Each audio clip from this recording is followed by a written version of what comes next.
Good morning my dear students. આજે આપણે 11 chemistry chapter number 3 lecture number 7 ઉપર આવવાના છે. અને લેક્ચર નંબર 7માં જે છે વિસ્તૃત આવર્ત કોષ્ટકમાં સમૂહ પ્રમાણે ઇલેક્ટ્રોનની રચના વિશે સમજવાના છે. ઓકે, તો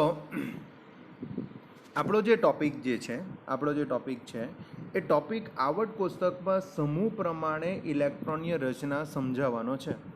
હવે સમૂહ કોને કહેવાય? તો પહેલી વસ્તુ એ કે સમૂહ એટલે કે ઊભા સ્તંભો. ઊભા સ્તંભોને એઝ આપણે સમૂહ તરીકે લઈ શકીએ છીએ. હવે ધ્યાન રાખજો, આ જે તમારો જે સમૂહ જે છે એ સમૂહમાં જેટલા પણ તત્વો આવેલા હશે એમના રાસાયણિક ગુણધર્મ અને ભૌતિક ગુણધર્મમાં તમને ઘણી સામ્યતા જોવા મળશે. પરિણામે એમને એક જ સમૂહમાં મૂકેલા છે, એટલે કે એક જ ઊભા સ્તંભમાં ગોઠવાયેલા હોય છે. તો આપણે જોઈએ કે એક જ સમૂહમાં તત્વની સામ્યતાની વાત કરીએ તો એક જ સમૂહ અથવા તો ઊભા સ્તંભમાં રહેલા તત્વોની સંયોજકતા કોષની ઇલેક્ટ્રોન રચનાને શું હોય છે? સમાન હોય છે. તો જરા ધ્યાન રાખજો, આપણા પાસે જે પણ સમૂહ હશે એ સમૂહમાં જે બી તત્વ હશે એ બધા તત્વની ઇલેક્ટ્રોનની રચના લગભગ તમને બધાની શું મળશે? સમાન મળશે. એક જ સમૂહના તત્વની બાહ્યતમ કક્ષામાં ઇલેક્ટ્રોનની સંખ્યા બી સમાન હોય છે. પરિણામે તેમના ગુણધર્મ પણ શું મળે છે? સમાન મળે છે. એટલે બાહ્યતમ કક્ષામાં ઇલેક્ટ્રોનની સંખ્યા સમાન મળવાથી એમને ગુણધર્મ પણ સમાન મળે છે. હવે આવું વસ્તુ આપણે જે છે ઉદાહરણ તરીકે સમૂહ એકના તત્વ, બરાબર, સમૂહ એકના તત્વથી આપણે સમજવાનો પ્રયત્ન કરીએ. દાખલા તરીકે સમૂહ એકનું પહેલું તત્વની વાત કરીએ તો સમૂહ એકનું પહેલું તત્વ જે છે એ લિથિયમ છે. બરાબર, એ શું છે? લિથિયમ છે.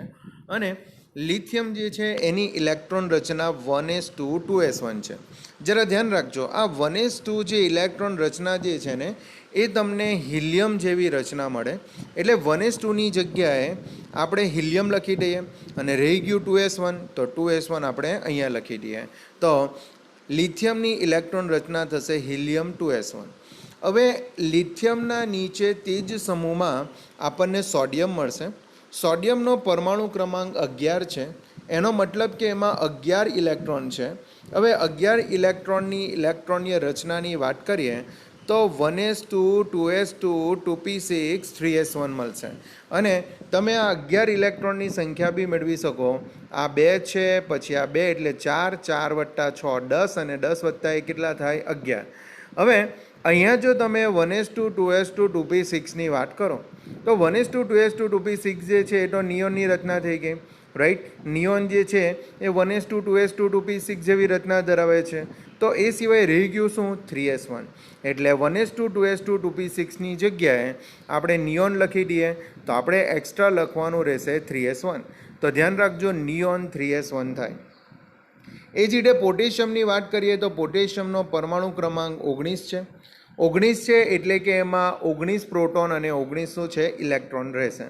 હવે 19 ઇલેક્ટ્રોનને કઈ રીતે ગોઠવાય?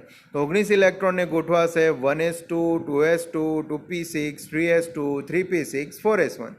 જેમાં તમે 19 ઇલેક્ટ્રોન જોઈ શકો. આ 2 વત્તા 2 4 વત્તા 6 10, 10 વત્તા 2 12, 12 વત્તા 6 18 અને 18 વત્તા 1 એટલે કેટલા થશે? 19 થશે. હવે આમાં આ 1s2 2s2 2p6 3s2 3p6 જે છે એ તો આર્ગોન જેવી રચના ધરાવે છે. પરિણામે 1s2 2s2 2p6 3s2 3p6ની જગ્યાએ આપણે આર્ગોન લખી દઈએ તો એક્સ્ટ્રા લખવાનું શું રહ્યું? 4s1. તો આર્ગોન શું થશે? 4s1 થશે. તો આ રીતે આપણે ક્રમિક લિથિયમથી સોડિયમથી પોટેશિયમ તરફ જઈએ તો એની ઇલેક્ટ્રોન રચના જો આપણે ધ્યાન આપીએ તો 2s1 3s1 4s1 છે. ઇવન ઓનવર્ડ જોઈએ તો 5s1 6s1 અને શું મળે છે? 7s1 મળે છે. તો એનો મતલબ એ થયો કે બધાની બાહ્યતમ કક્ષામાં એક જ ઇલેક્ટ્રોન છે. અને બધાની બાહ્યતમ કક્ષામાં એક જ ઇલેક્ટ્રોન છે એટલે એની સામાન્ય ઇલેક્ટ્રોનની રચના ns1 થશે. જો એ બીજા આવર્તમાં હશે તો 2s1, જો ત્રીજા આવર્તમાં હશે તો 3s1, જો ચોથા આવર્તમાં હશે તો 4s1. અને એ રીતે તમને બરાબર ક્રમિક મળતા રહેશે. તો આપણે એવું કહી શકીએ કે એક જ સમૂહના તત્વમાં તમને ઇલેક્ટ્રોન રચના શું મળે? સમાન મળે. ઇવન બાહ્યતમ કક્ષામાં ઇલેક્ટ્રોનની સંખ્યા બી શું મળે? સમાન. દાખલા તરીકે આપણે સમૂહ એકની વાત કરીએ તો બાહ્યતમ કક્ષામાં ઇલેક્ટ્રોનની સંખ્યા કેટલી છે? એક જ છે. એટલે એક જ સમૂહના તત્વની બાહ્યતમ કક્ષામાં ઇલેક્ટ્રોનની સંખ્યા બી શું મળે છે? સમાન મળે છે. પરિણામે તેમના ગુણધર્મો બી શું હોય છે? સમાન હોય છે. આમ સમૂહ એકના તત્વની સંયોજકતા કોષની ઇલેક્ટ્રોન રચના NS1 બરાબર આપણે દર્શાવી શકીએ છીએ. તો મારા પ્રમાણે તમને હવે સમૂહ શું છે એ ખબર પડી ગઈ હશે. દરેક સમૂહમાં સંયોજકતા કક્ષક બરાબર સંયોજકતા કક્ષકની ઇલેક્ટ્રોન રચના સમાન મળશે. બાહ્યતમ કક્ષામાં રહેલા ઇલેક્ટ્રોનની સંખ્યા બી સમાન મળશે. પરિણામે તેમના ગુણધર્મો પણ શું હોય છે? સમાન હોય છે. તો આ રીતે આપણે સમૂહ વિશે કહી શકીએ છીએ. ચાલો, જો મારા પ્રમાણે જો તમને આટલું ખબર પડે તો હવે આપણે નેક્સ્ટ ઉપર આવીએ.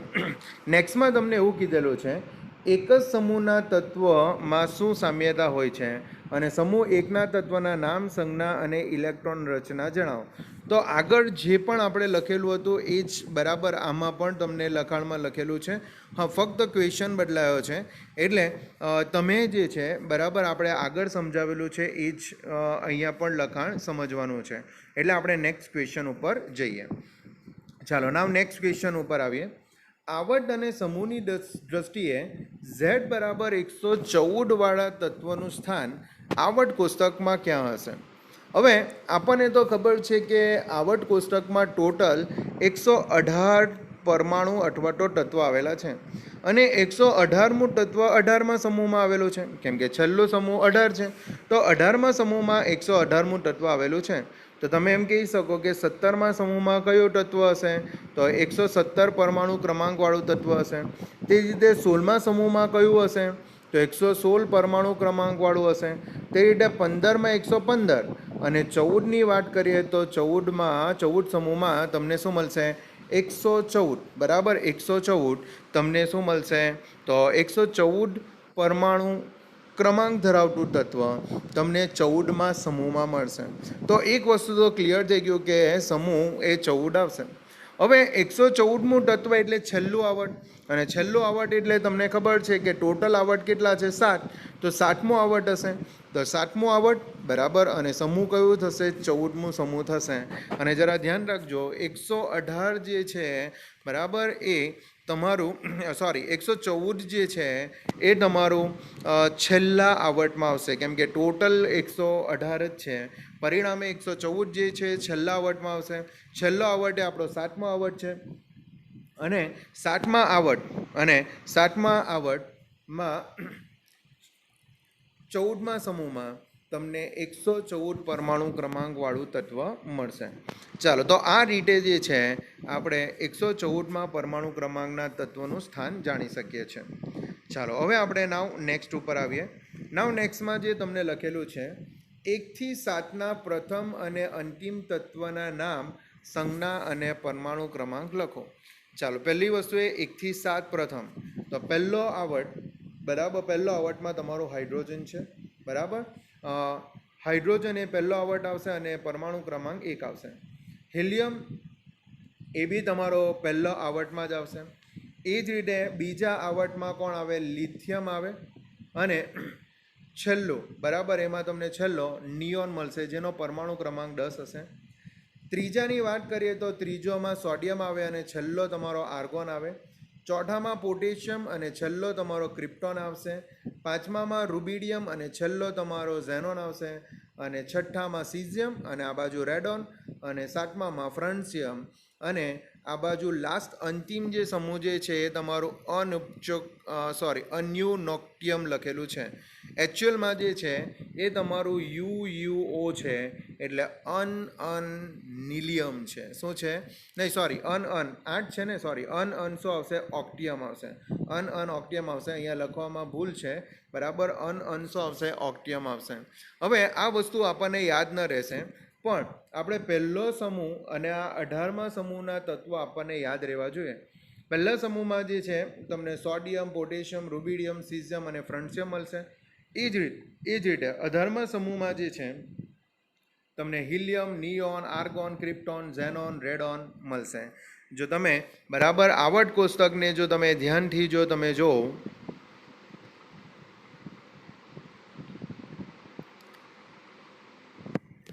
આવર્ત કોષ્ટકને બરાબર જો આપણે ધ્યાનથી જો આપણે જો જોઈએ ધ્યાનથી આપણે જો જોઈએ તો અંતિમ તત્વ જે છે એ તમને મળશે helium, neon, argon, krypton, xenon, radon બરાબર. અને યુયુઓ એટલે અંશો આવશે, ઓક્ટિયમ આવશે.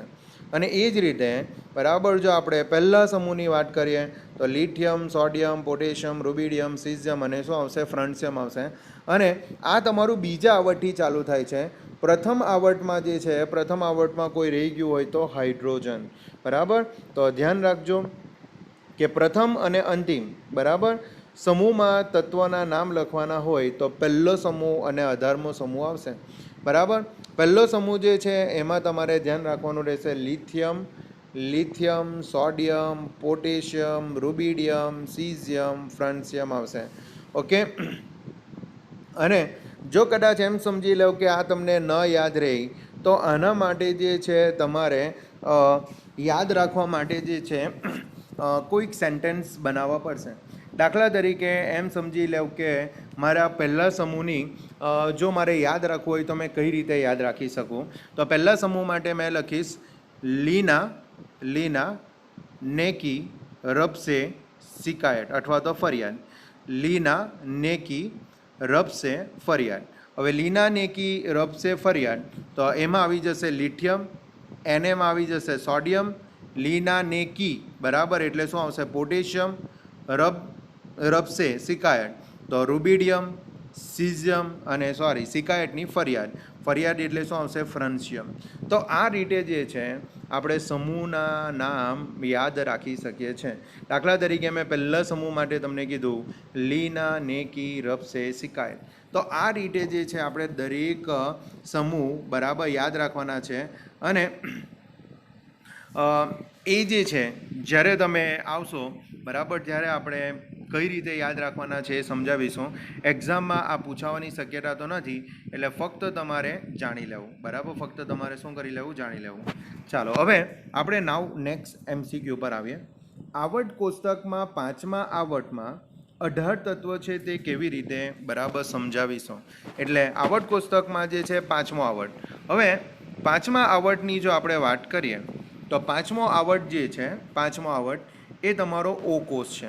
અને ઓ કોષમાં આપણે જોઈએ તો એક PS કક્ષક આવશે બરાબર, 5 4D કક્ષક આવશે અને 3 5P કક્ષક આવશે. પરિણામે આનો જો ટોટલ સરવાળો કરું તો ટોટલ સરવાળો 9 થશે. 9 કક્ષકમાં ઇલેક્ટ્રોન કેટલા આવે, 18 આવે બરાબર. અને 18 આવે, 18 ઇલેક્ટ્રોન આવે એટલે તત્વની સંખ્યા પણ કેટલી થશે, 18 થશે. તમે જોઈ શકો કે આ લખેલું છે કે આવર્ત કોષ્ટક 5ની વાત કરીએ તો એમાં તમને 5S ઓકે, એમાં તમને 5S 5P અને 4D મળશે બરાબર. આ મળતી નથી. હવે 5S જે છે એવી કેટલી, 1, 5P એવી કેટલી, 3 અને 4D એવી કેટલી, 5. એટલે ટોટલ તમારી કક્ષકોની સંખ્યા થશે 9 અને એમાં મહત્તમ ઇલેક્ટ્રોન 18 થવાથી તત્વની સંખ્યા પણ કેટલી થશે, 18 થશે. એમ તો મારા પ્રમાણે તમને દરેક આવર્તમાં કેટલા તત્વ છે એ તમને યાદ જ છે. પહેલા આવર્તમાં 2 તત્વ છે, બીજા આવર્તમાં 8, ત્રીજા આવર્તમાં 8, ચોથા આવર્તમાં 18, પાંચમા આવર્તમાં 18, છઠ્ઠા આવર્તમાં 32 અને સાતમો આવર્ત આપણો અપૂર્ણ છે. પરંતુ એમાં પણ મેક્સિમમ કેટલા તત્વો સમાઈ શકે, 32 તત્વો સમાઈ શકે છે. તો આપણે તો બરાબર પાંચમા આવર્તની વાત કરીએ તો પાંચમા આવર્તમાં કેટલા આવશે, 18 તત્વો સમાઈ શકે છે બરાબર. અને એમાં તમે એવું કહી શકો કે એમાં એક 5S 5P અને એક 4D કક્ષક છે. એ રીતે એમાં 9 કક્ષકો થવાથી 18 ઇલેક્ટ્રોન થશે અને 18 ઇલેક્ટ્રોન માટે 18 તત્વો આવશે. ચાલો નાવ નેક્સ્ટ ઉપર આવીએ.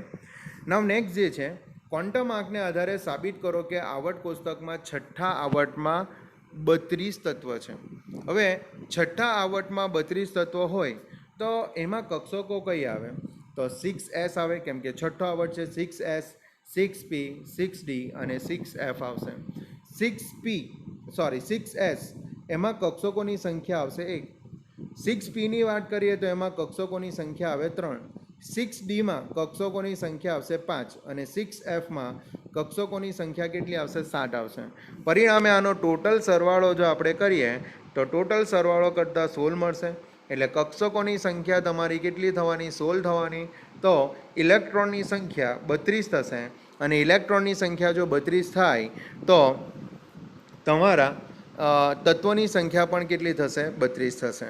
ઓકે, ચાલો નાવ નેક્સ્ટ ઉપર આપણે આવીએ.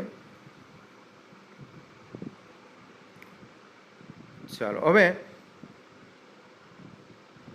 નાવ નેક્સ્ટમાં તમને એવું કીધેલું છે કે એક જ સમૂહમાં રહેલા તત્વના ભૌતિક અને રાસાયણિક ગુણધર્મ શા માટે સમાન હોય છે?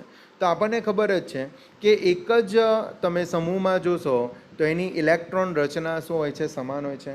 બાહ્યતમ કક્ષામાં રહેલા ઇલેક્ટ્રોનની સંખ્યા બી શું હોય છે? સમાન હોય છે. પરિણામે એના રાસાયણિક ગુણધર્મ તમને શું મળશે? સમાન મળશે. એટલે આપણે એવું કહી શકીએ કે આવર્ત કોષ્ટકમાં ઊભા સ્તંભોમાં રહેલા તત્વ એક જ સમૂહ અથવા કુટુંબની રચના કરે છે અને એક સમાન રાસાયણિક ગુણધર્મ ધરાવે છે. અને આનું રીઝન શું છે? કારણ કે તેની બાહ્યતમ કક્ષામાં ઇલેક્ટ્રોનની સંખ્યા અથવા વિતરણ એક જ પ્રકારે થાય છે. તો આ રીતે આપણે આવર્ત અને સમૂહ સમજાવી શકીએ છીએ. જો આમાં કોઈક તમને ડાઉટ હોય બરાબર તો તમે ડેફિનેટલી પૂછી શકો છો. બરાબર, મેં તમને આન્સર આપી શકું છું. Okay, thank you very much. By.